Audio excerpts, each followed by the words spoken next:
Asheville City Schools is preparing to conduct what it's calling a family reunification exercise. As News 13's Charles Perez reports, the purpose is to practice reuniting students and parents after an emergency situation.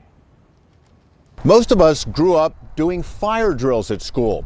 Well, in a few days, they're going to do a different kind of drill here, making sure they can get kids out of harm's way as fast and efficiently as possible and back into the arms of their parents. It will be anything but an ordinary day when Asheville City Schools take a proactive step in prepping students and staff for an unspeakable emergency. We're trying to plan ahead. The plan to engage the entire school community in a drill to evacuate students in a timely manner, board buses, and be transported to an off-campus location to be reunited with their parents. And we just want to practice that in a safe, non-stress environment. The drill, which will take place in the coming days, is meant to test the school's response to a security threat, test emergency communication systems, and emergency transportation. Is doing this going to scare a kid too? It is our responsibility to keep children safe. And unfortunately, we're in a time where we have to plan for the unthinkable. Working closely with Buncombe County schools, local law enforcement, and mental health providers, families have been given an opportunity to opt out or to volunteer to be a part of the process. The goal, according to the school system, is to make sure they have a proper plan to follow if they ever need it. I mean, I've been the principal of a school during a long lockdown.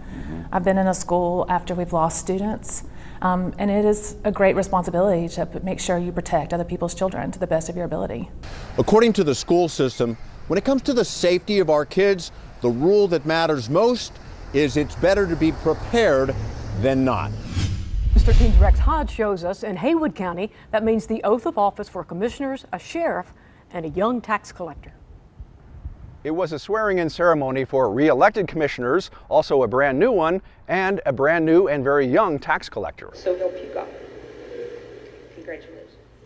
21-year-old Sebastian Cothran was elected last month, part of the Republican wave in Haywood County, the youngest elected official in Haywood County history. I intend on being a sponge for the first few weeks, just so I can soak in everything, learn everything, so I can help the staff and do the job to the best of my ability. Cothran is finishing up his last year as an accounting and political science major at UNC Asheville. When I do start back in January, it's at night time, so I'll still be able to do the job to the full 40 hours. Just go to class after. His youth and minimal job experience, a factor in meeting surety bond requirements. Haywood commissioners initially voting for a $1 million bond, but settling at $250,000. I just signed the last bond paper.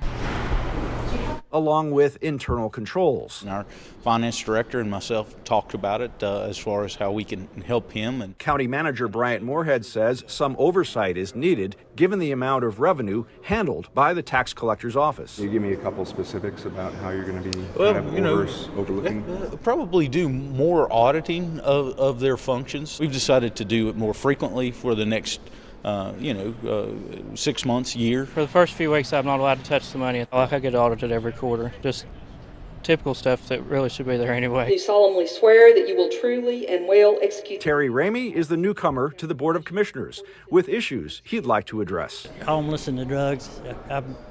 That's a big thing of mine. The new sheriff in town is Bill Wilkie, starting his tenure to address what he calls a through line between criminal offenses, addiction, and homelessness. We're actually getting started on the 10-point plan now. New faces with significant jobs. A little nervous? A little bit nervous, but that's with any new job. And the new tax collector says he plans on hitting the ground running, very committed to his new job. Well, getting your trash picked up will be more expensive for many in Buncombe County starting in January. News 13's Anjali Patel has how much you'll be paying now for trash pickup and possibly recycling too. Waste Pro serves almost 35,000 people in unincorporated Buncombe County, and for the second year in a row, their monthly waste collection fee is going up. And that's not the only Waste Pro service that could be getting pricier. Like just about everything else, trash pickup is getting more expensive. The fee is $20.54 currently, and will be going up another 7.9%. Waste Pro's North Carolina Regional Vice President presenting to Buncombe County Commissioners on Monday. Their monthly waste collection fee will be going up to $22.16 per month, starting January 1st. It's an automatic increase based on the Consumer Price Index, as allowed by Waste Pro's contract with the county. He did present another fee increase. This one would require approval from commissioners, proposing a 39-cent fee increase for recycling services, saying the cost of processing recyclables has increased exponentially by 225% year over year. We came in asking for a number much more than that.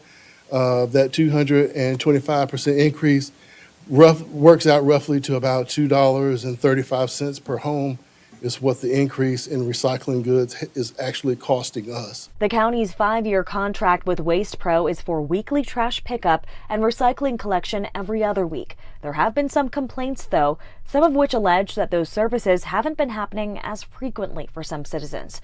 From January through October of this year, the county received 149 complaints about the company, even levying a $14,500 penalty on Waste Pro in August. A company official spoke Monday about the challenges they're facing. We actually bring in employees from Charlotte to help make sure that the routes are run on time here in this marketplace. We put them up in hotels. We do all of that when we are short. So right now we're currently short just a few drivers. We look to get that shored up soon. Saying they're working hard to overcome labor shortages, increasing wages, and offering bonuses. Now, county commissioners are expected to vote on the recycling fee increase at an upcoming meeting.